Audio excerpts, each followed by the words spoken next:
नमस्ते, आवाज़ आ रही है?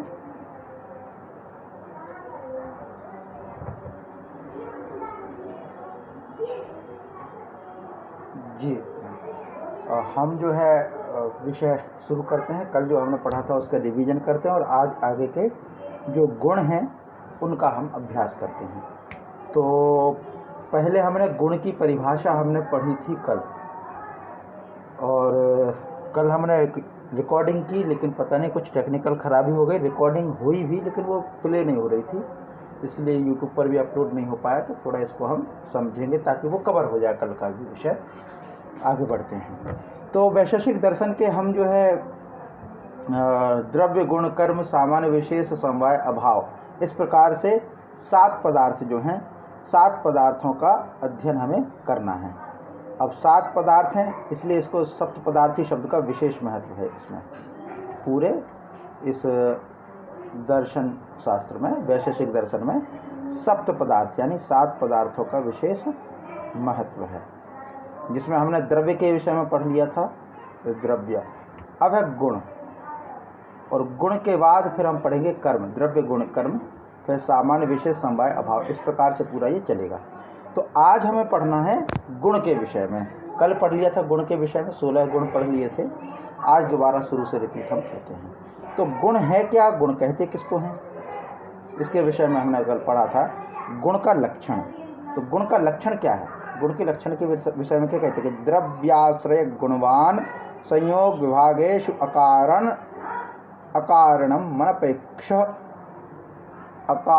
अनपेक्ष इति गुण लक्षणम।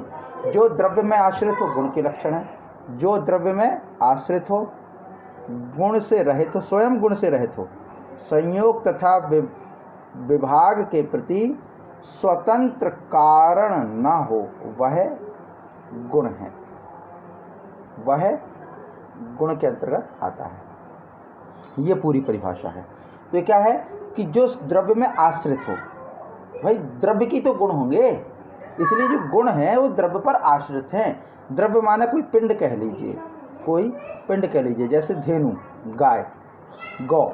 धेनु जो है, धेनु, तो धेनु जो है एक पिंड हो गया,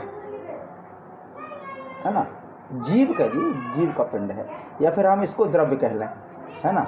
और हम यहाँ पे हम कहें शुक्ल ना कह करके हम इसमें श्यामा कहें, श्याम वर्ण की गाय भी होती है, श्याम। तो श्याम जो है गुण है, श्याम गुण है, वर्ण का, है ना। तो श्याम वर्ण जो है गुण, वो किस पर आश्रित है, धेनु पर ही तो है। या फिर मान लीजिए हम कहें घट का अपना कोई एक विशेष गुण है, तो वह जो गुण है वो घट पर आश्रित है, वह गुण जो है वो घट पर आश्रित है। इसीलिए कोई भी गुण होता है वो द्रव्य पर आश्रित होता है, और स्वयं का कोई विशेष गुण नहीं होता। हम कहें पीलेपन का क्या गुण है, तो उसका कोई विशेष गुण नहीं होता, स्वयं गुण रहित होता है। संयोग और विभाग के प्रति स्वतंत्र कारण नहीं है, वह गुण है, माने वह स्वयं गुण नहीं हो सकता, वह स्वयं गुण नहीं हो सकता। ये पूरा इसमें है गुण का लक्षण। तो सामान्य परिभाषा यही बनी कि जो द्रव्य पर आश्रित हो, स्वयं गुण से रहित हो, संयोग और विभाग के प्रति स्वतंत्र कारण न हो, वह गुण है।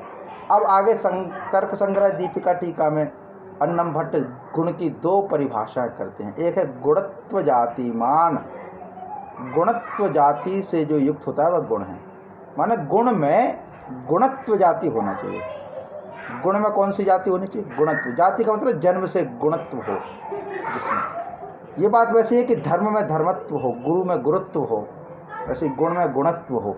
भाई गुण की विशेषताएं गुण में लागू हो रही हों, तो गुणत्व जातिमान एक परिभाषा ये बन गई। दूसरा क्या है, द्रव्य कर्म भिन्नत्वे सति सामान्यवान, अर्थात द्रव्य और कर्म से भिन्न होते हुए जो सामान्य का आश्रय होगा गुण है।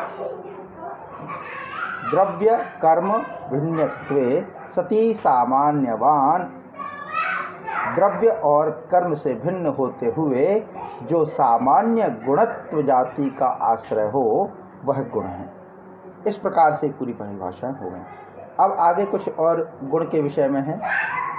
गुणों का विभाजन किया है। इससे पहले एक चीज़ और महत्वपूर्ण थी जो हमने कल पढ़ी थी। इसमें यह था कि वैशेषिक दर्शन के अनुसार सामान्य केवल 3 पदार्थ में रहता है, द्रव्य, गुण, कर्म। ये सामान्य का लक्षण है। सामान्य की परिभाषा हमने गुणों में पढ़ी थी कल। सामान्य और एक होता है विशेष। सामान्य माने जो एक से अधिक में पाए वो सामान्य, और जो किसी एक में रहे वो विशेष। ऐसा ये परिभाषा बनी थी।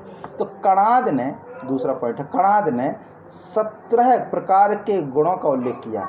अगर हम वैशेषिक दर्शन के प्रणेता जो महर्षि कणाद हैं, उन कणाद की बात करें तो उन्होंने 17 प्रकार के गुण बताए थे, 17 प्रकार के। पर जो बाद में प्रशस्तपाद नाम के आचार्य हुए, प्रशस्तपाद ने अपने भाष्य में 7 और गुण जोड़े गए। कितने में? 17 में। 17 में 7 जोड़े तो पूरे 24 गुण माने गए। ठीक है, ये पूरा हो गया। अब गुणों का विभाजन, अगर गुणों का बंटवारा करें आगे तो निकल के आता है कि मूर्त गुण, जिनको हम देख सकते हैं इंद्रियों द्वारा, वो मूर्त। जिनको इंद्रियों द्वारा नहीं देख सकते वो अमूर्त। और जो मूर्त अमूर्त माने उभय गुण वाले हैं वो मूर्त। इस प्रकार से तो रूप, रस, गंध, स्पर्श, परत्व, अपरत्व, गुरुत्व, द्रवत्व, स्नेह, वेग एवं स्थिति स्थापक, ये मूर्त गुण हैं, माने जिसको हम इंद्रियों से पहचान सकते हैं।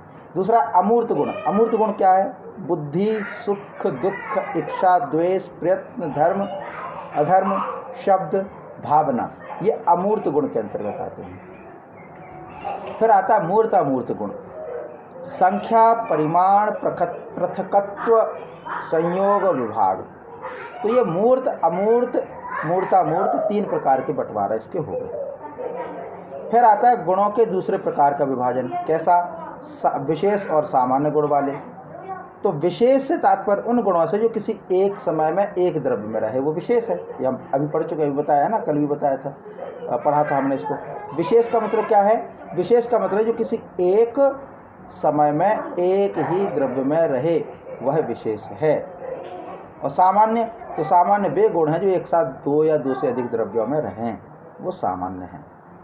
ये इनका अंतर है। तो विशेष गुण कौन कौन से हैं? जो किसी एक में ही रहें एक समय में। रूप, रस,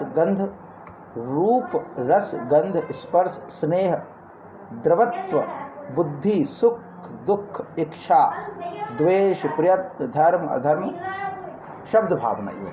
और सामान्य माना जो एक से अधिक में रहें। संख्या, परिमाण, पृथकत्व, संयोग, विभाग, परत्व, अपरत्व, गुरुत्व, द्रवत्व, वेग। इस प्रकार से पूरा ये दूसरे प्रकार का विभाजन हो गया। अब आगे सीधे हम पढ़ते हैं, उनके ज़्यादा विशेषता पर ना पढ़ के सीधे गुण की ओर आते हैं। तो पहला जो गुण है जो हमें कल पढ़ा था, वह था रूप। रूप की परिभाषा क्या बनी थी? रूप की परिभाषा बनी थी चक्षुर्मात्र ग्राह्यो गुणो रूपम। चक्षुर्मात्र ग्राह्यो गुणो रूपम। चक्षु का मतलब होता है नेत्र। तो नेत्र मात्र से जिसको ग्रहण किया जा सके वो रूप है। रूप तो आँख से ही देखा जाएगा, नेत्र से ही देखा जाएगा। कैसे रंग की कोई वस्तु हो तो आँख का ही विषय है, इसलिए ये है रूप। तो चक्षुर्मात्र ग्राह्यो गुणो रूपम। चक्षुर्मात्र ग्राह्यो गुणो रूपम, ये हो गया। अब रूप के प्रकार कौन कौन से हैं? तो ये हैं शुक्ल यानी श्वेत, नीला नील, पीत माने पीला, रक्त माने लाल, हरित माने कपिश और हरा, कपिश माने भूरा और चित्र माने चितकबरा। इस प्रकार से 7 प्रकार के रंग इसमें वर्णित हो गए। ये रूप के कारण हैं। ये भी गुण हैं, माने इनके आधार पर भी गुण बताया जा सकता है किसी वस्तु का। माने कोई वस्तु का गुण बताना हो तो क्या गुण है, तो उसका रंग बताएंगे कि ये ऐसे रंग की है, माने इसका रूप ऐसा है, पहला गुण है ना, पहला गुण। दूसरा, रूप गुण किन द्रव्यों में रहता है? रूप गुण, जो रूप अभी हम पढ़ रहे हैं ना, रूप गुण किस किस में रहता है? तो पृथ्वी, जल, तेज, वृत्ति। माने यह पृथ्वी, जल और तेज में रहता है। पृथ्वी, जल और तेज में, तीनों में रहता है। पृथ्वी में तो गुण रहते ही है, जल में भी रहता है, तेज में भी रहता है, ये वृत्ति है ना, पृथ्वी, जल, तेज, इन तीनों में रहता है। आगे अब द्रव्य के बाद आता है दूसरा, रूप के बाद आता है दूसरा रस। द्वितीय गुण है रस। तो रस क्या है? रसना ग्राह्यो गुणो रसा। रसना ग्राह्यो गुणो रसा। जो रसना के द्वारा ग्रहण हो, माने जीव के द्वारा जो ग्रहण हो, वह जो रस है वो रसनाग है, रस है, रसनेन्द्रिय द्वारा ग्रहण किया जा सके, इसलिए ये रस है। ये सीधा इसकी सामान्य परिभाषा हो गई। इसके भेद कौन कौन से? तो मधुराम्ल लवण कटु कषाय तिक्त भेदात षड्विध। मधुर माने मीठा, अम्ल माने खट्टा, लवण माने नमकीन, कटु माने कड़वा, कषाय माने कषाय कसैला और तिक्त माने तीखा। ये 6 प्रकार के स्वाद जिसको हम कहते हैं वो होते हैं, 6 प्रकार के। इसको ऐसे भी कहते हैं, कुछ साहित्याचार्य इस तरह की बात करते हैं कि एक किसी ने कविता पंक्ति लिखी है कि विधि से कवि सब विध बढ़े, या में संशय नाय। विधि से कवि सब विध बढ़े, या में संशय नाय। षड रस के संसार में नवरस कविता में। मतलब विधि माने ईश्वर, ईश्वर से कवि हर तरह से बड़े हैं। तो कैसे बोले? एक तर्क देते हैं। वो तर्क क्या है कि विधि जो है, प्रकृति जो है, उसमें 6 प्रकार के रस होते हैं, षड रस। लेकिन जो कवि होता है, जो कविता करता है, उसमें 9 प्रकार के रस होते हैं, नवरस। अब तो खैर रस और बढ़ गए, साहित्य के अनुसार पढ़ें तो उसमें 11 प्रकार के रस माने गए, भक्ति रस, विवाद, सलय रस भी ऐसे जोड़ दिए गए, लेकिन नवरस प्रमुख ज़्यादा माने जाते हैं। तो 9 रस हैं साहित्य में, कवि के पास, प्रकृति के पास 6 ही रस हैं। तो ऐसा तो 6 रस माने यही हैं वो 6 रस, मधुर, अम्ल, लवण, कटु, कषाय, तिक्त, ये पूरा हो गया। अच्छा, ये जो रस है वो किस किस में पाया जाता है? रस माने टेस्ट। तो एक तो पृथ्वी में और एक जल में, अग्नि में नहीं होता। पृथ्वी में और जल में, इन दोनों में रहता है, पृथ्वी में और जल में। इस प्रकार से पूरा ये रहता है। इसके बाद आता है आगे गंध। गंध माने स्मेल। तो गंध का क्या है? तो कहते हैं घ्राण ग्राह्यो गुणो गंध। घ्राण ग्राह्यो गुणो गंध। जो घ्राण के द्वारा ग्रहण किया जाए वह गुण जो है वो गंध है। घ्राण माने नासिका द्वारा, तो नासिका द्वारा जो ग्रहण किया जाए वो गंध है। स्मेल को हम नासिका से ही सूंघते हैं, त्वचा से तो नहीं सूंघते, आँख से तो नहीं सूंघते, जीभ से तो टेस्ट नहीं करते किसकी गंध कैसे आ रही है, नासिका से। तो यह जो गंध होती है वो 2 प्रकार की होती है। गंध के विषय में कहें तो कौन कौन सी? सुरभि गंध और असुरभि गंध। सच द्विविध सुरभि असुरभिश्च। गंध जो होती 2 प्रकार की होती है, एक सुगंध और एक दुर्गंध। यही है, सुगंध और दुर्गंध 2 प्रकार की होती है। तो अब गुण, गंध गुण जो है वो किस किस में रहती है? तो बोले अकेले पृथ्वी मात्र में रहती है, पृथ्वी मात्र वृत्ति, यह पृथ्वी में ही अपनी वृत्ति कर पाती है। गंध पृथ्वी में ही है और हर किसी में नहीं है। इतना पूरा हो गया। अब आगे गंध के बाद आएगा स्पर्श। स्पर्श क्या है? तो स्पर्श के विषय में है कि त्वगेंद्रिय मात्र ग्राह्यो गुण स्पर्श। त्वगेंद्रिय मात्र ग्राह्यो गुण स्पर्श। त्वचा से ग्रहण किया जाए वह जो गुण है स्पर्श। क्वालिटीज बताई जा रही है, मतलब ये बार बार आप ध्यान रखें कि गुण माने क्वालिटी। तो ये त्वचा इंद्री से ग्रहण किया जाए वह स्पर्श है। तो स्पर्श कितने भेद के होते? 3 भेद के। कौन कौन से? शीत स्पर्श, उष्ण स्पर्श, अनुष्णातीत स्पर्श। माने ठंडा, गरम, और जो ना ठंडा हो ना गरम हो, अनुष्णातीत, अन उष्ण अतीत।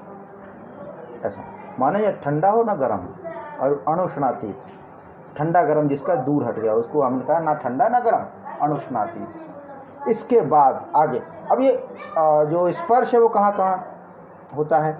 तो इसकी जो स्थिति होती है पृथ्वी अप तेज वायु वृत्ति, जो पृथ्वी में भी होता है, जल में भी होता है, अग्नि में भी होता है और वायु में भी होता है, चारों में होता है। इस प्रकार से अब 5वां जो गुण इन्होंने वर्णित किया है वह वर्ण कौन सा है? वर्णित वह गुण है आगे संख्या। संख्या किसको कहते हैं? सरल परिभाषा इनकी, एकत्वादि व्यवहार हेतु संख्या। एकत्वादि व्यवहार हेतु संख्या, जहाँ पर एकत्व का बोध हो। एकत्व, एकत्व का मतलब है एक आदि। एक आदि तो एकत्व, एकत्व माने एक आदि मतलब 1 2 3 4 5 इस तरह का संख्यात्मक जिसको हम वर्णन कर सकें, संख्यात्मक जिसको हम वर्णन कर सकें वह संख्या है ना। तो ऐसा तो यह संख्या जो है वो नवद्रव्य वृत्ति कहा गया है।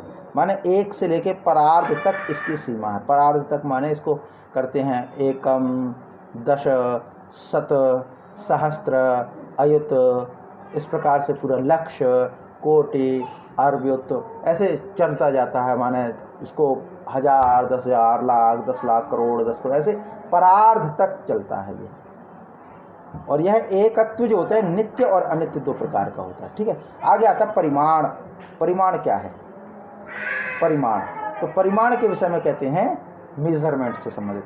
मान व्यवहार असाधारण कारणम परिमाणम। माने मान यानी मापन व्यवहार के असाधारण कारण को परिमाण कहते हैं। मान व्यवहार के असाधारण कारण को। तो अब परिमाण के प्रकार, तो 4 प्रकार का परिमाण होता है। अणु, महत, दीर्घ, ह्रस्व। अणु, महत, दीर्घ और ह्रस्व, इस प्रकार से पूरा ये रहता है। आगे आता पृथकत्व। पृथकत्व क्या होता है? पृथकत्व होता है पृथक व्यवहार कारणम पृथकत्वम।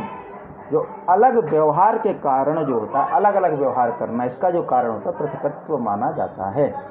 आगे पृथकत्व गुण की द्रव्यों में स्थिति। तो यह पृथकत्व का मतलब है सर्वद्रव्य वृत्ति है, सभी द्रव्यों में पाया जाने वाला है, सभी द्रव्यों में पाया जाने वाला है, इसलिए सर्वद्रव्य वृत्ति इसको कहा गया है। फिर संयोग। पृथकत्व माने अलग अलग कर सकें हम, अलग अलग कर सकें, है ना। तो सभी द्रव्यों में पाया जाता है, पृथ्वी, जल, अग्नि, वायु, आकाश, इस तरह के काल, है ना, ये पूरे द्रव्यों में पाया जाता है, इसलिए इसको कहा सर्वद्रव्य वृत्ति। फिर संयुक्त व्यवहार हेतु संयोग। मिल करके जो व्यवहार करें ऐसा संयोग है, तो संयुक्त व्यवहार हेतु संयोग। माने संयुक्त व्यवहार का जो कारण है वो संयोग नामक गुण है, वो संयोग नामक गुण है। संयोग नामक गुण सभी द्रव्य वृत्ति है, सभी द्रव्यों में पाया जाता है। फिर आता विभाग। विभाग क्या है? तो विभाग है संयोग नाशको गुणों विभाग। जहाँ संयोग का नाश हो ऐसा जो है विभाग कहते हैं। संयोग माने जोड़ना, इकट्ठा करना। जैसे वसुधैव कुटुम्बकम, पृथ्वी पूरी एक, ये तो संयोग हो गया। विभाग कैसे करेंगे? तो कहेंगे ये एशिया भूखंड है, ये अफ्रीका है, ये यूरोप है, ऐसे विभाग कर दिया। और फिर देशों के आधार पर कर दें कि ये अलग देश है, ये अलग देश है, ये पाकिस्तान है, ये अमेरिका, ये चीन है, ये भारत है, ये नेपाल, इस तरह का। तो विभाग कर दिया हमने, बांट दिया। तो विभाग माने संयोग का उल्टा, संयोग की वृत्ति का विनाश करे। इस संयोग माने इकट्ठा मान रहे थे, लेकिन विभाग कर दिया तो अपने संयोग की वृत्ति टूट गई, ऐसा। फिर आता परत्व परत्व। परत्व परत्व का मतलब क्या है? तो इसमें कहते हैं कि परापर व्यवहार असाधारण कारणे परत्वापरत्वे। माने पर यानी दूर और अपर माने निकट।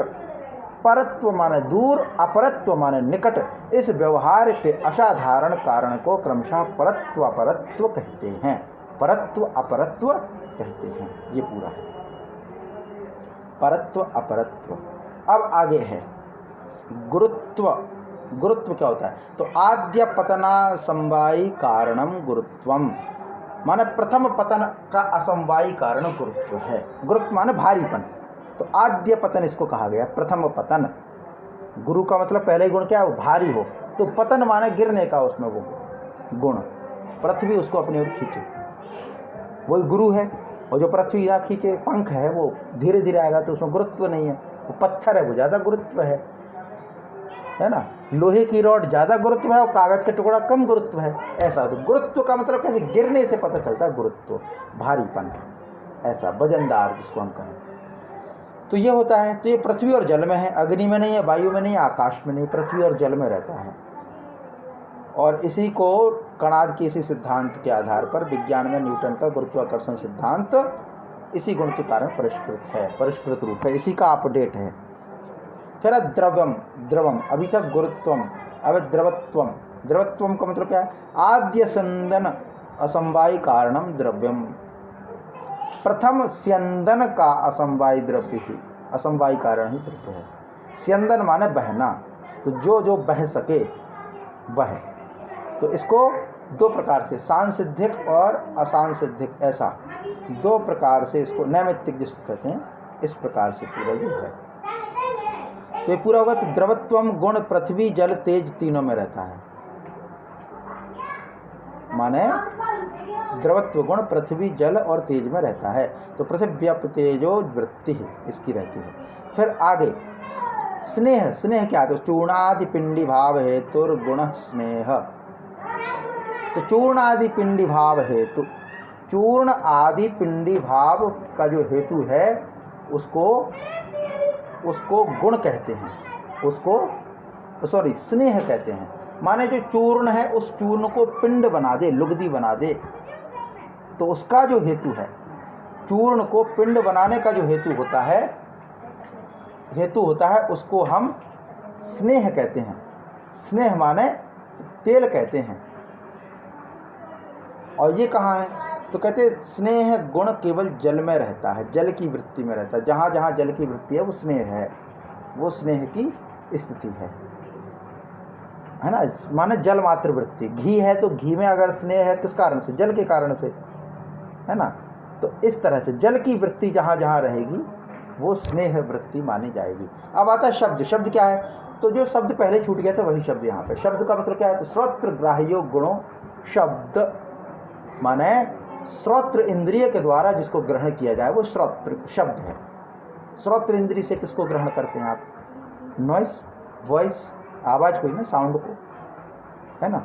ये कान के द्वारा, श्रोत्र माने कान, श्रोत्र इंद्रिय माने कान की इंद्रिय द्वारा जिसको ग्रहण किया जाए, सुना जाए, समझा जाए, वो श्रोत्र है। और ये कितने प्रकार का होता है? दो प्रकार का होता है, ध्वन्यात्मक, एक वर्णात्मक। ध्वन्यात्मक माने जिसमें सिर्फ नॉइस हो, वर्णात्मक माने जिसमें कोई वॉइस हो, मतलब कुछ बोले, वॉइस मतलब अर्थ, मीनिंगफुल। ध्वन्यात्मक तो ध्वनि जैसे बांसुरी, भेरी, ढोलक, हारमोनियम, ये सभी क्या है? ये ध्वनि है।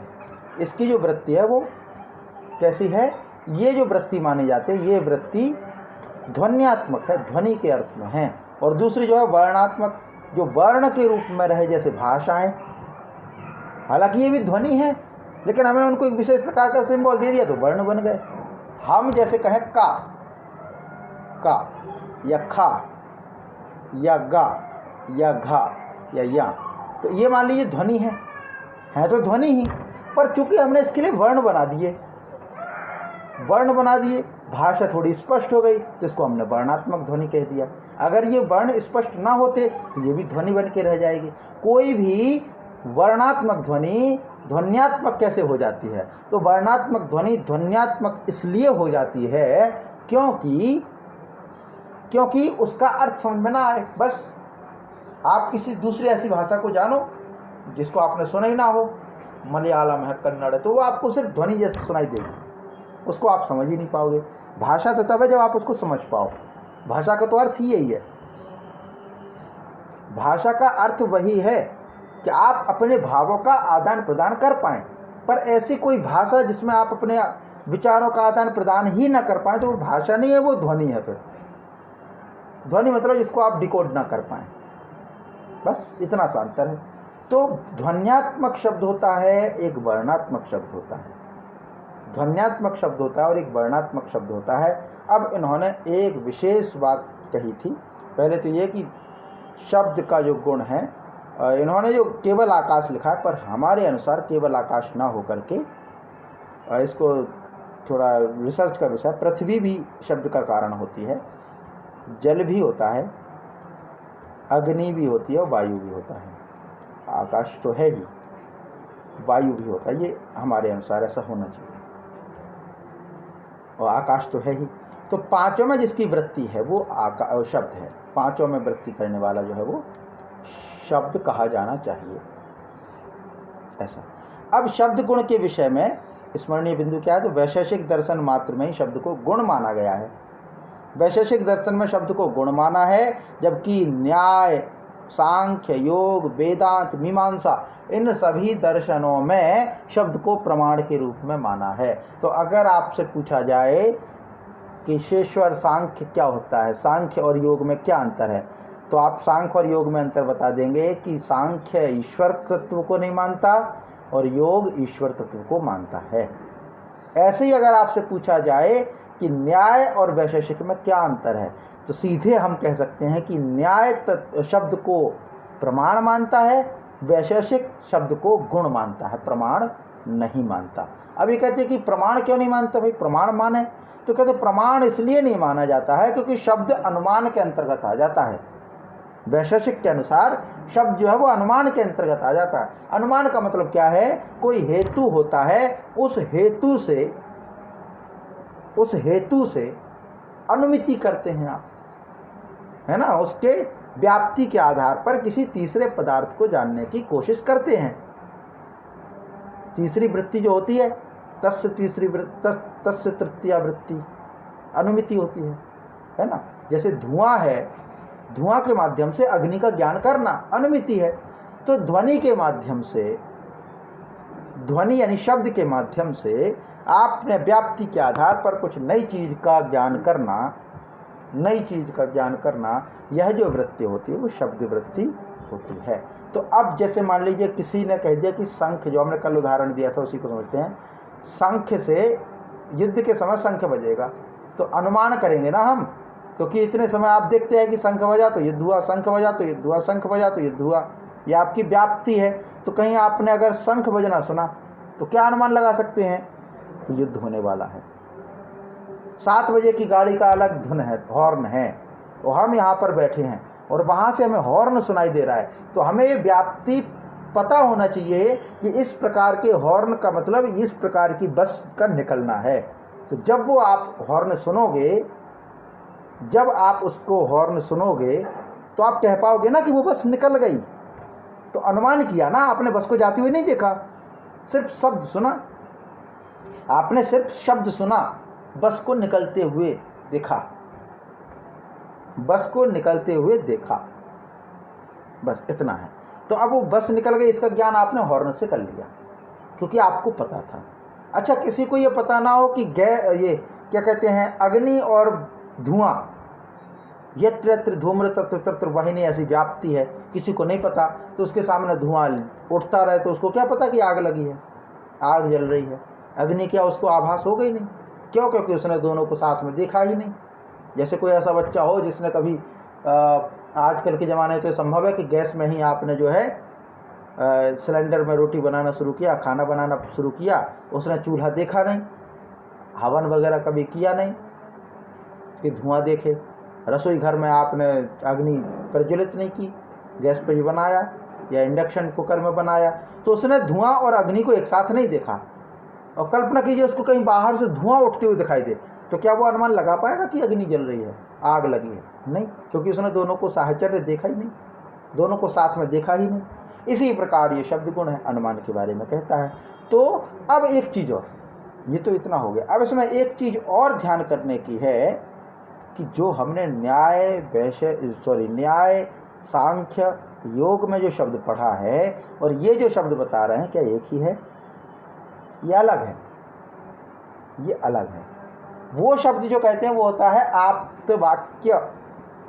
आप्तवाक्य किसी ऐसे व्यक्ति के बारे में जिसके प्रति श्रद्धा हो, जो सत्य जानता हो, जिसको त्रिकालातीत हो, माने तीनों कालों का जिसको ज्ञान हो, ऐसे व्यक्ति के जो वचन हैं वो आप्तवाक्य शब्द प्रमाण कहलाते हैं। वो शब्द प्रमाण का उदाहरण था, लेकिन यहाँ पर जो ध्वनि है उस ध्वनि को शब्द कह रहे हैं, चाहे वो वर्णात्मक ध्वनि हो या ध्वन्यात्मक ध्वनि हो, किसी साउंड मतलब बांसुरी वगैरह की ध्वनि हो या कोई संस्कृत पाली आदि भाषा का कोई प्रवचन हो, दोनों ही ध्वनि है। तो ये ध्वनि शब्द अलग है और वो शब्द प्रमाण अलग है, दोनों में भिन्नता है। लेकिन फिर भी यहाँ पे कह रहे हैं तो ऐसा, तो ये पूरा है। माने कणाद इसका क्या तर्क देते कि आप प्रमाण क्यों नहीं मानते इसको? तो कहते कि शाब्द बोध से उत्पन्न ज्ञान जो होता है वो अनुमान अंतर्गत आ जाता है, ऐसा। ठीक है, अब आगे आता है बुद्धि, या फिर इनके एक और तर्क माना जाए कि भी ठीक है, आप जो शब्द को गुण मान रहे हैं, शब्द को अनुमान प्रमाण मान रहे हैं, तो हम जैसे मान लीजिए ये कहें, जैसे किसी गुरु है, उसने उपदेश किया धर्मम चर, सत्यम वद धर्मम चर, ऐसा उपदेश किया। ये आप्त वाक्य है, किसी ब्रह्मनिष्ठ गुरु का उपदेश है ये कि सत्यम वद धर्मम चर, सत्य बोलो, धर्म का पालन करो, ऐसा उपदेश कर दिया। ये शब्द प्रमाण माना जाएगा, क्योंकि ये आप्त वाक्य है, वेद वाक्य है और किसी ब्रह्मनिष्ठ गुरु ने इसको उपदेश किया है। ठीक है, तो इसको शब्द प्रमाण हम मान लेंगे। तो अब इसको आप अनुमान से कैसे मानेंगे? तो ऐसे मानेंगे कि भाई आपको तो ये कोड दे दिया ना कि सत्यम वद। अब सत्य क्या होता है ये ज्ञान आपको कहाँ? अगर किसी ने बताया कि सत्य क्या है तब तो आप ज्ञान प्राप्त कर पाओगे ना। भाई किसी को नहीं पता, धर्मम चर, चर का मतलब किसी को ना पता हो, वध का मतलब किसी को ना पता हो, तो क्या वो सत्य बोल पाएगा? नहीं बोल पाएगा। तो इसका मतलब उसको ये सत्यम वद ज्ञान प्राप्त करने के लिए पूर्वानुमान होना आवश्यक है, पूर्व ज्ञान होना आवश्यक है। किस चीज़ का ज्ञान होना आवश्यक है? कि सत्यम का मतलब क्या होता है, वद का मतलब क्या होता है, धर्मम का मतलब क्या होता है, चर का मतलब क्या होता है, तब जाकर के वो इनका अनुमान लगा पाएगा। तो सत्यम वद धर्मम चर एक कोड है, उसको डिकोड करने के लिए आपको ये ज्ञान होना आवश्यक है। तो अनुमान प्रमाण में भी एक पूर्व ज्ञान होना आवश्यक है साहचर्य का। तो शायद यहाँ पर भी साहचर्य का नियम लागू हो जाएगा कि आपको सत्य का ज्ञान पता हो, वद का ज्ञान पता हो, धर्म का ज्ञान पता हो, चर का ज्ञान पता हो, तब जाकर के आप ये ज्ञान प्राप्त कर पाएंगे कि सत्य बोलना चाहिए, धर्म का पालन करना चाहिए। तो ऐसा हम कह सकते हैं कि ये शब्द प्रमाण अनुमान के द्वारा प्राप्त ज्ञान होगा। माने शब्द प्रमाण, इससे जो प्राप्त ज्ञान है वो अनुमान प्रमाण के जैसा माना जाएगा, क्योंकि इसके लिए हमें दूसरा ज्ञान होना आवश्यक है, दूसरा ज्ञान होना आवश्यक है। जैसे हम ये कहते हैं कि स्वाध्यायान मा प्रमदः। अब कोई किसान है, उसको नहीं पता स्वाध्यायान मा प्रमदः, तो क्या उसको शब्द ज्ञान होगा? भले ब्रह्मनिष्ठ गुरु उसको ज्ञान देता रहे, नहीं, वेद पढ़ा दो आप तो, लेकिन उसको ज्ञान नहीं होगा। क्यों नहीं होगा? क्योंकि उसको उस चीज़ के पूर्व ज्ञान नहीं है, साहचर्य नहीं है, अर्थ का ज्ञान नहीं है, इसलिए। तो इसको अनुमान प्रमाण के अंतर्गत मानने का तर्क यही है। अब आता है बुद्धि के विषय में, बुद्धि रूपी गुण। बुद्धि रूपी गुण क्या है? तो इसमें कहते हैं बुद्धि के विषय में, यहाँ से हम अब पढ़ रहे हैं। हाँ, तो बुद्धि के विषय में कहते हैं सर्व व्यवहार हेतुर गुणो बुद्धिर्ज्ञानम। सर्व व्यवहार हेतुर गुणो बुद्धिर्ज्ञानम। सब प्रकार के व्यवहार का हेतु बुद्धि या ज्ञान नामक गुण है। सब प्रकार के व्यवहार जो होते हैं उसका जो हेतु गुण है, माने सबके प्रति हम व्यवहार करते हैं, तो किस कारण से, कैसे कर पाते हैं? तो सबके प्रति व्यवहार करने का जो कारण है वो क्या है? किसी का व्यवहार बहुत अच्छा है सबके प्रति, तो क्यों? क्योंकि उसके पास बुद्धि नामक गुण है, बुद्धि नामक गुण है, इसलिए वह कर पाता है। तो बुद्धि नामक गुण होने के कारण वह व्यवहार सबसे अच्छे से कर पाता है। तो इसका मतलब ये जो परिभाषा दी है कि सर्व व्यवहार हेतुर गुणों बुद्धिर ज्ञानम, सब प्रकार के व्यवहार का हेतु बुद्धि नामक गुण है, ये ज्ञान नामक गुण है। सबके प्रति व्यवहार का ज्ञान होना चाहिए। अब बुद्धि नामक गुण है, उसके प्रकार, तो कहते बुद्धि नामक गुण दो प्रकार का होता है, एक स्मृति और एक अनुभव। स्मृति और अनुभव, ऐसा स्मृति और अनुभव।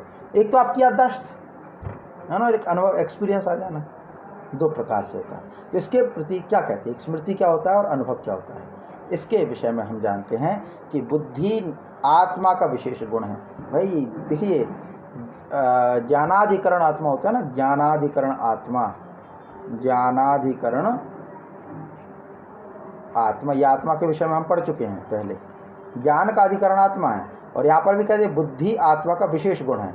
तो ज्ञान, बुद्धि, इंटेलिजेंस, प्रज्ञा, ये सब लक्षण आत्मा के हैं, आत्मा के हैं। इसीलिए कहते हैं जो आत्मनिष्ठ होता है, आत्मा का साक्षात्कार जिसको हो जाता है, वो परम ज्ञानी माना जाता है, उसको संसार के तत्वबोध का ज्ञान हो जाता है। इसलिए दो प्रकार के शब्द माने गए, एक आत्मबोध, आत्मबोध का मतलब जिसको स्वयं का बोध हो, वो आत्मबोध है, और एक होता तत्वबोध, तत्वबोध जिसको तत्व या इस जगत का बोध है, ऐसा बोध माने ज्ञान। तो आत्मबोध जिसको हो गया, आत्मा का बोध जिसको हो गया, आत्मा का साक्षात्कार जिसको हो गया, वह परम ज्ञानी है, वह परम ज्ञानी है। आत्मा का ज्ञान क्यों नहीं हो पाता? क्योंकि ये माया ने हमें उलझा के रखा है, आत्मा का ज्ञान करने नहीं देता, भटकाव ज़्यादा है। और ये चकाचौंध वाला जगत तो है, चकाचौंध वाला जगत है, यह जगत हमें जो है सब अलग कर देता है, इसलिए। तो ये पूरा यहाँ पर है। तो इसका असमवाय कारण आत्मा है, है ना, प्रत्यक्ष कारण, इस विषय मात्र के प्रत्यक्ष में कारण है। इसका असमवाय कारण, समवाय कारण आत्मा है, माने बुद्धि का जो समवाय कारण है आत्मा है। असमवाय कारण क्या है? आत्म मन संयोग। देखिए 3 प्रकार के जो इसमें रहते हैं। तो पहले जो समवाय कारण है, समवाय कारण, तो समवाय कारण में क्या है? आत्मा। किसका? बुद्धि का। बुद्धि का समवाय कारण क्या है? आत्मा। बुद्धि, ध्यान रखिए, बुद्धि का समवाय कारण है आत्मा। और असमवाय कारण है, असमवाय कारण है।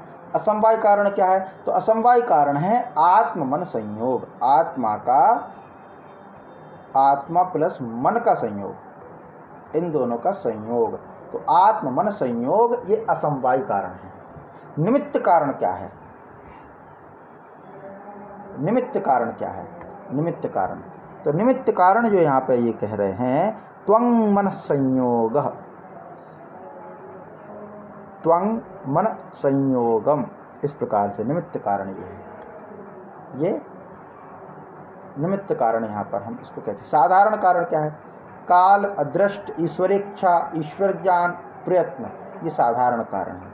माने काल का ज्ञान होना, अदृष्ट जो दिखाई नहीं दे, ईश्वर की इच्छा के बारे में, ईश्वर का ज्ञान, और प्रयत्न यानी प्रैक्टिस, यह बुद्धि आत्मा में नित्य और परमात्मा में नित्य रहती है। बुद्धि जो है जीवात्मा में अनित्य, परमात्मा में नित्य। माने आत्मा तो ज्ञानवान है, आत्मा तो बुद्धिमान है, लेकिन आत्मा से भी बड़ा बुद्धिमान परमात्मा है।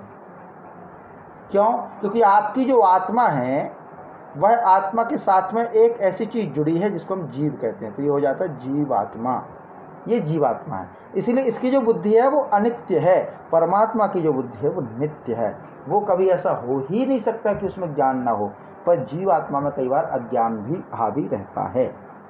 जीवात्मा में रहता है अज्ञान हावी, पर उसमें नहीं रहता, जिसमें क्या कहती है परमात्मा में, परम अंश जो है उसमें नहीं।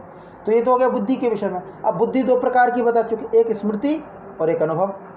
तो अब स्मृति क्या है और अनुभव क्या है, इसको हम पढ़ेंगे। तो स्मृति के विषय में क्या कहा गया है? स्मृति के विषय में कहा गया है कि संस्कार मात्र जन्यम ज्ञानम स्मृति। संस्कार मात्र से उत्पन्न जो ज्ञान है वो स्मृति है। संस्कार से उत्पन्न ज्ञान जो है वो स्मृति है। संस्कार माने विशेष प्रक्रिया द्वारा प्राप्त, संस्कार जन्यम, संस्कार मात्र जन्य माने कोई विशेष संस्कार पड़ गया, उसकी जो स्मृति है ना, वो ज्ञान स्मृति है। माने स्मृति वैसे पहले किसको कहते हैं? स्मृति माने मेमोरी। मेमोरी होता क्या है? मेमोरी कहेंगे किसी को, किसको कहेंगे मेमोरी? तो मेमोरी कहेंगे जो बीत गया, संस्कार में पड़ा कोई ज्ञान। कभी हम कोई काम करते थे और काम करते करते वो संस्कार रूप में शेष रह गया। संस्कार माने एक याददाश्त के जैसे, वो स्मृति है। वह स्मृति जैसे हमने कभी कोई मौन पालन का वो किया था, थ्योरिकल क्लास ली थी कि मौन पालन माने मधुमक्खी पालन कैसे कैसे होता है, उसकी एक मशीन होती है। मौन पालन में मक्खियों का बंटवारा देखा था कि रानी मक्खी होती है, कर्मठ मक्खी होती है और नर मक्खी होती है। ये पूरा जो ज्ञान हमने लिया था वो बहुत पहले लिया था, आज से करीब 2010-11 के लगभग, और आज 2026 है। तो 10-11 में जो लिया गया ज्ञान वो संस्कार में पड़ गया, और संस्कार में पड़ा पड़ा पड़ा, अब जो है वो स्मृति शेष रह गया, स्मृति में शेष रह गया, इसलिए स्मृति है। तो संस्कार से उत्पन्न जो ज्ञान है वो स्मृति है, ऐसा। फिर आगे आता है, आगे जो विषय है इसका वह है स्मृति के विषय में एक यथार्थ स्मृति और एक अयथार्थ स्मृति। तो प्रमा से उत्पन्न होने वाली यानी ज्ञान, प्रमा का मतलब ज्ञान है, तो प्रमाजन्या यथार्था और अप्रमाजन्या अयथार्थ। अप्रमा से उत्पन्न माने सीधे जो ज्ञान से उत्पन्न स्मृति है, प्रमा का मतलब ज्ञान है, तो ज्ञान से उत्पन्न जो स्मृति है वो यथार्थ स्मृति है, वास्तविक स्थिति है, रियल है। और जो अज्ञान से उत्पन्न स्थिति है वो अयथार्थ है। भाई ज्ञान तो 2 प्रकार का होगा, एक तो भ्रम भी तो होगा, एक ब्रह्म होगा, एक भ्रम होगा। तो भ्रम क्या है? अयथार्थ है, अज्ञानता है, अप्रमा है। और प्रमा मतलब जो यथार्थ है, जो वास्तविक है, जो ज्ञान है, ऐसा। अब अनुभव, एक्सपीरियंस, वो क्या है? तद भिन्नम ज्ञानम अनुभव। उस स्मृति से ज्ञान जो भिन्न ज्ञान है वो अनुभव है। जो अनुभव है। अनुभव दो प्रकार का होता है, यथार्थ और अयथार्थ। तो यथार्थ अनुभव क्या है? तो तद्वती तत्प्रकार को अनुभवो यथार्थ, जो वस्तु जिस रूप में हो उसका उसी रूप में अनुभव यथार्थ है, उसका उसी रूप में ज्ञान करना यथार्थ है। जैसे चांदी है, चांदी में चांदी का ज्ञान होना यथार्थ ज्ञान है, और चांदी में किसी कांच का ज्ञान होना अयथार्थ है। हीरे में कांच का ज्ञान हो जाए या कांच में हीरे का ज्ञान हो जाए वो अयथार्थ है, लेकिन हीरे में हीरे का ज्ञान, कांच में कांच का ज्ञान हो जाए ये यथार्थ है। ये धोखा किसको कहते हैं? धोखा इसी को तो कहते हैं कि भाई जानते कुछ तो हुआ कुछ, ज्ञान नहीं कर पाए, ज्ञान नहीं कर पाए। तो यथार्थ अनुभव तो यही है कि ये चांदी है, चांदी एक्सपीरियंस पता है, यथार्थ मतलब एक ऐसा ज्ञान जो आपको करते करते करते करते आए तो आप जान पाओ कि ये चांदी है। तो चांदी में चांदी का ज्ञान होना ये यथार्थ है। उल्टा इसका कर दीजिए, चांदी में चांदी का ज्ञान ना होकर के कोई और ज्ञान हो जाए वो अयथार्थ है। तो इसको कहते हैं रजते इदम रजतम इदम ज्ञानम, रजते इदम रजतम इदम ज्ञानम, माने चांदी में ऐसा ज्ञान हो जाए कि ये चांदी है, यह ज्ञान है। यही यथार्थ अनुभव प्रमा कहलाता है। यथार्थ अनुभवम प्रमा, वास्तविक अनुभवी तो प्रमा है, अवास्तविक नहीं, वास्तविक। वास्तविक अनुभव जो है वो प्रमा है, वास्तविक अनुभव जो है वो प्रमा है। तो यथार्थ अनुभव के चार प्रकार होते, कौन कौन से? प्रत्यक्ष, अनुमिति, उपमिति और शाब्द। यथार्थ अनुभव वास्तविक ज्ञान के चार प्रकार होते हैं। ये तो प्रत्यक्ष कर लीजिए, अनुमिति कर लीजिए, उपमिति ज्ञान ले लीजिए या शाब्द ज्ञान ले लीजिए। माने प्रत्यक्ष प्रमाण से ज्ञान प्राप्त हुआ तो प्रत्यक्ष, अनुमान से ज्ञान प्राप्त हुआ अनुमिति, उपमान से ज्ञान प्राप्त हुआ उपमिति और शब्द से प्राप्त हुआ शाब्द। ऐसा तो यथार्थ अनुभव के चार करण हैं। कौन कौन से? तो वही करण माने उपकरण। भाई प्रत्यक्ष ज्ञान का करण क्या है, साधन क्या है? प्रत्यक्ष। अनुमिति का क्या है? बोले अनुमान। उपमिति का करण क्या है? उपमान। और शब्द का क्या है? शब्द। ऐसा। अब आगे आएगा अयथार्थ। अयथार्थ, अयथार्थ में तद्भावती तत्प्रकार को अनुभवो यथार्थ, जो जिस वस्तु में ना हो उसे उस रूप में समझ लेना। जैसे शुक्तो इदम रजतम इति ज्ञानम, सीप में रजत है ऐसा ज्ञान कर लेना। सीपी में रजत यानी चांदी है ऐसा ज्ञान कर लेना अयथार्थ है ना। अब अयथार्थ कितने प्रकार का होता है? तो एक संशय होता है और एक विपर्य होता है, एक तर्क होता है। अब पहले समझेंगे संशय के, ये इसी के वो चल रहा है थोड़ा, है ना। आप पीडीएफ देखेंगे तो सब ये पता चल जाएगा किस प्रकार का ऐसा है। हाँ, तो इसमें एक अस्मिन धर्मणि, संशय किसको कहते हैं? संशय, डाउट। डाउट क्या होता है? डाउट की परिभाषा क्या है? तो एक अस्मिन धर्मणि विरुद्ध नाना धर्म वैशिष्ट अवगहि ज्ञानम संशयः। एक धर्मी में विरोधी नाना धर्मों की विशिष्टता से संबद्ध ज्ञान संशय है। संशय है माने एक धर्म है, उसमें एक धर्म विरोधी माने एक धर्म ना रह करके, एक धर्म ना रह करके नाना धर्म वैशिष्ट्यावगाही, अनेक अनेक प्रकार के धर्म का ज्ञान हो जाए। धर्म मतलब वो नहीं होता, इसको हम रिलीजन कहते हैं। धर्म का मतलब गुण। जैसे उदाहरण देते हैं, ये क्या? स्थाणुर्वा पुरुषो वा इति, माने ये खंबा है या कोई आदमी खड़ा है, इस तरह का जो संशय रहे वो संशय है। ये स्थाणु है या पुरुष है, खंबा है या आदमी है, पेड़ लगा दिया कि आदमी है, इस तरह का जो वो होता है वो क्या है? संशय। क्योंकि दो में है, डाउट है, ध्यान रखना, डाउट है, निर्णय नहीं है, दोनों में डाउट है। कोई कहे कि पुरुष है, ठीक, और कोई कहे कि यह स्तंभ है, स्तंभ है, स्तंभ है, दोनों में डाउट, ए या बी, ये डाउट। ऑप्शन लगाते हैं ना परीक्षा में, ए या बी, ए या बी, इनमें फंसना, तो संशय, डाउट है ना। कहे कि हाँ भाई, अमिताभ बच्चन पूछते हैं केबीसी में कौन बनेगा करोड़पति में, पूछते हैं कि भाई बताओ क्या लगता है, तो कई बार ऐसा होता है ना कि डाउट है, तो फिर उसमें 50-50 वो लेते, शायद ऐसी कोई एक लाइफ लाइन में 50-50 लेकर के करते हैं कि भाई डाउट इनमें भी है कि ये भी हो सकता है, ये भी हो सकता है। तो डाउट तो दो होते हैं, डाउट दो होते हैं। अब विपर्य क्या होता है फिर?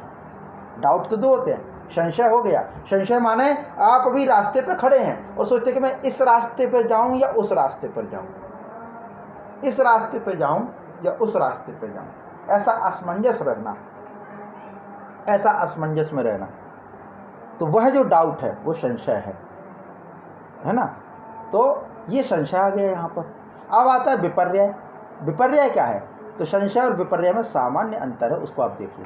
तो इसमें क्या है? मिथ्या ज्ञानम विपर्य, मिथ्या ज्ञान विपर्य है। मिथ्या ज्ञानम विपर्य माने झूठ ज्ञान पर विश्वास कर लेना। मिथ्या ज्ञान, जैसे मान लीजिए कोई पुरुष खड़ा था और आपने कह दिया नहीं ये पुरुष नहीं है, स्तंभ है, स्तंभ है। अब ठीक है, उस समय जो है स्टैचू नहीं चलते थे। कैसे स्टैचू? जो आजकल मॉल में जाइए तो आप देखते हैं कि बहुत सारे पुतले खड़े रहते हैं, कपड़े पहने, पुतले को कपड़ा पहना देते हैं। अगर ये पता होता तो यहाँ पर संशय में या विपर्य में वो उदाहरण जरूर दिया जाता कि वो जो स्टैचू खड़ा रहता है, पुतला कपड़ों की दुकान पर कपड़ा पहने हुए, और ये लगता है कि यहाँ पर जो है स्टैचू है, यहाँ पर जो है ये इंसान है, ऐसा। तो इस तरह का, तो ये जो है डाउट है, संशय है। स्टैचू और पुरुष में अंतर। अच्छा, और मान लीजिए विपर्य क्या है फिर? विपर्य क्या है? आपने याराना फिल्म अगर देखी हो अमिताभ बच्चन की, तो उसमें ये विपर्य अच्छे से समझाया है। वहाँ पे वो देखता है कि एक माताजी खड़ी हैं, बड़ी बिल्डिंग में जाता, थाली लिए, स्टैचू है, तो ये सोचता है कि माताजी हैं और जाकर के उनके पैर छू लेता है, माताजी आशीर्वाद दीजिए। तो ये क्या है? माने उसने स्टैचू में माता का ज्ञान समझ लिया और व्यवहार किया, तो मिथ्या ज्ञान हो गया ना, झूठा ज्ञान हो गया। और झूठा ज्ञान जो है वो विपर्य है। माने आपने स्तंभ में पुरुष जान लिया या पुरुष में स्तंभ जान लिया, दोनों जो नहीं था वो जान लिया। डाउट नहीं है, यहाँ पे क्लियर है। केबीसी में पूछा गया क्वेश्चन ए या बी, डाउट था आपको, तो जब तक आप किसी एक निर्णय पर नहीं पहुंचे तो वो डाउट है। और निर्णय अगर आपने ले लिया कि नहीं ए लॉक कर दिया जाए, और आपने लॉक कर दिया लेकिन वो निकला बी सही, और आपने ए को लॉक कर दिया, तो फैसला गलत हो गया ना। तो जो गलत हो गया, डाउट हट गया और आपने गलत ज्ञान ले लिया, तो वो जो मिथ्या ज्ञान है वो विपर्य है। इन दोनों में बड़ा अंतर है। संशय माने डाउट में रहना, वहाँ दोनों ऑप्शन खुले हैं, और लेकिन डाउट हट जाए। और विपर्य माने उल्टा, अज्ञान क्या है? इग्नोरेंस क्या है? तो आपने ए और बी के कन्फ्यूजन को हटा करके गलत रास्ता चुन लिया, वो हो गया विपर्य, ऐसा। अच्छा, बोले तर्क क्या है? तर्क के विषय में क्या कहते हैं? तर्क के विषय में कहते हैं व्याप्यारोपेण व्यापको रोपस्तर्क। व्याप्यारोपेण व्यापकारोपस्तर्क। व्याप्य के आरोप से व्यापक का आरोप तर्क है। व्याप्य के आरोप से व्यापक का आरोप। अब ये इसको थोड़ा उदाहरण समझते हैं। यदा वह्निर न स्यात् तर्हि धूमोऽपि न स्यात्। जब अग्नि नहीं होती तो धुआं भी नहीं होता, ये तर्क है। व्याप्य के आरोप से, व्याप्य के आधार पर व्यापक का आरोप। भाई धुआं अग्नि है ना, अग्नि जहाँ व्याप्त होती धुआं रहता है, तो व्याप्य है एक और एक व्यापक है। व्याप्य माने जिसके रहने पर, व्यापक माने जो साथ में रहे। जैसे व्याप्य माने अग्नि, तो अग्नि का आरोप है तो व्यापक का आरोप होगा, ये तर्क है। तर्क क्या देते हैं? तर्क क्या देते हैं? तर्क यही तो देते हैं। हाँ, तर्क क्या देते हैं? मान लीजिए कहीं ये सिद्ध करना पड़े, है ना, कोई एक कंकाल मिल जाए, सपोज की जैसे कोई सिचुएशन हो, किसी घर में कोई आदमी मृत पड़ा हो, काफ़ी समय तक उसका कंकाल वगैरह मिले, ठीक है, कंकाल वगैरह मिले और रूम में बंद हो, अंदर से कंकाल मिले और शरीर वहीं पे सड़ गया हो, ठीक। और वहाँ पर आप सपोज कीजिए कि वो जो सांप के जो क्या केचली होते, कांचली बोलते हैं, वो छोड़ता है जो, तो जो केचली है वो मिल जाए, सांप ना मिले, सिर्फ केचली मिल जाए, तो हम क्या मानेंगे? हम यही मानेंगे तर्क दे करके, क्या कि केचली है तो सांप होगा, यही तो तर्क है। कोई केचली है तो जरूर सांप आया होगा और सांप ने इसको काटा होगा, सर्प के दंश से इसकी मृत्यु हुई है। और कोई किसी पर लगा हो केस, तो तर्क तो यही देंगे ना। जैसे आप ये मानिए, अभिज्ञान शाकुंतलम का बड़ा प्रसंग है, बहुत अच्छा, कालिदास का अच्छा नाटक है अभिज्ञान शाकुंतलम। अभिज्ञान शाकुंतलम में राजा दुष्यंत के पास अंगूठी आती है, शकुंतला वाली अंगूठी। वो गिर गई थी वहाँ पर सूर्य अर्घ देते हुए जल में, वो ले ली थी मछली ने, मछली के पेट में मिली मछुआरे को। मछुआरे पर आरोप था कि इसने चुराई है। मछुआरा कह रहा था कि नहीं साहब मैंने चुराई नहीं है, मुझे मछली के पेट में मिली। तो सिद्ध कैसे हो? तो तर्क क्या आएगा? तो तर्क वहाँ पर आएगा जब उन्होंने अंगूठी ली तो उस अंगूठी में मछली की गंध थी। तो जो मछली की गंध है, तो तर्क क्या देंगे यहाँ पे? तर्क क्या होगा? तो तर्क ये होगा कि भाई व्याप्य क्या है? मछली। और व्यापक क्या है? मछली में क्या व्यापक रहता है? गंध। तो मछली में गंध व्याप्त होती है, इसलिए वही गंध अंगूठी में है। ये तर्क दिया और ये तर्क से ज्ञान कराया, इसलिए तर्क। तो व्याप्य और व्यापक के आरोप जो है वो तर्क। आरोप का मतलब वो उस पर अप्लाई करना, आरोप कर देना, है ना। और सिद्ध हो या ना हो वो अलग चीज़ है, आरोप लगाना अलग चीज़ है। आरोप लगाया है, दोषी थोड़ी ना मान लिया गया है। आरोप लगना दोषी होना नहीं होता, आरोप अलग होता है, दोषी अलग होता है, इस प्रकार का। तो ये पूरा अनुभव या अयथार्थ अनुभव है। संशय, विपर्यय और तर्क। संशय, विपर्यय, तर्क, 3 प्रकार का ये पूरा। अब ये पूरा बुद्धि को समझाया गया इन्होंने। बुद्धि को कैसे समझाया? तो आप बुद्धि का देखिए यहाँ पे, पहले ज्ञान या बुद्धि इसको समझना है। तो इसमें स्मृति एक हिस्सा, अनुभव एक हिस्सा। स्मृति 2 प्रकार की, यथार्थ और अयथार्थ। अनुभव 2 प्रकार के, यथार्थ, अयथार्थ। यथार्थ जो है प्रत्यक्ष, अनुमिति, उपमिति, शाब्द, और अयथार्थ होगा संशय, विपर्यय, तर्क। इस प्रकार से पूरा ये बुद्धि का कंसेप्ट किया। ठीक है, इतना पूरा बुद्धि के विषय में हमने जाना। अब ये छोटे छोटे बच्चे हैं, पूरे 24 हो जाएंगे, तो इसको आज हम कंप्लीट कर ही लेते हैं, कोशिश करते हैं क्या होता है। देखिए, संस्कार बचेगा। संस्कार क्या होता है आगे कर लेंगे। तो सुख क्या है? तो सर्वेशाम अनुकूल वेदनीयम सुखम। जो सबके अनुकूल हो वो सुख है। अनुकूल माने अच्छा हो, है ना, अच्छा लगने वाला सुख। सर्वेशाम प्रतिकूल वेदनीयम, वेदनीय माने प्रतीत हो, अनुकूल प्रतीत हो वो सुख है, प्रतिकूल प्रतीत हो वो दुख है। सर्वेशाम माने सबके लिए, वो अनुकूल और प्रतिकूल हो तो सुख और दुख है। इच्छा क्या है? तो काम इच्छा, डिजायर, इच्छा है, कामना रखना कोई इच्छा है। द्वेष क्या है? सामान्य प्रवेश। द्वेष क्या है? क्रोधो द्वेष, क्रोध जो है वो द्वेष है। अच्छा, प्रयत्न क्या है? तो कृति प्रयत्न, जो आप कर्म करते हैं, प्रैक्टिस करते हो, प्रयत्न है। धर्म क्या है? तो विहित कर्म जन्यो धर्म, विहित कर्मों से उत्पन्न जो है वो धर्म है। माना जो कर्म करना चाहिए वह धर्म है, करने योग्य कर्म धर्म है। और अधर्म क्या है? तो निषिद्ध कर्म जन्यतु अधर्म, जो कर्म नहीं करने चाहिए वह कर्म, निषिद्ध कर्म जो है वो अधर्म माना जाता है। अब अधर्म और संस्कार का विषय हम कल पूरा लेंगे, आज पूरा हो नहीं पाएगा, है ना। इसलिए इस विषय को हम यहीं पे छोड़ते हैं। बाकी शेष विषय जो हम कल की कक्षा में लेंगे, और कल की कक्षा में हम इसको प्रमाण का विषय भी लेंगे पदार्थ के बाद। ठीक है, तो आज के लिए हम इतना ही रखते हैं। अधर्म का थोड़ा विषय, धर्म का, और कल इनका भी रिपीट कर लेंगे एक बार, और जो बचा हुआ शेष है उसको भी हम पढ़ लेंगे, है ना। तो इतना पूरा ये हमारा होता है। शेष विषय हम कल की कक्षा में करेंगे।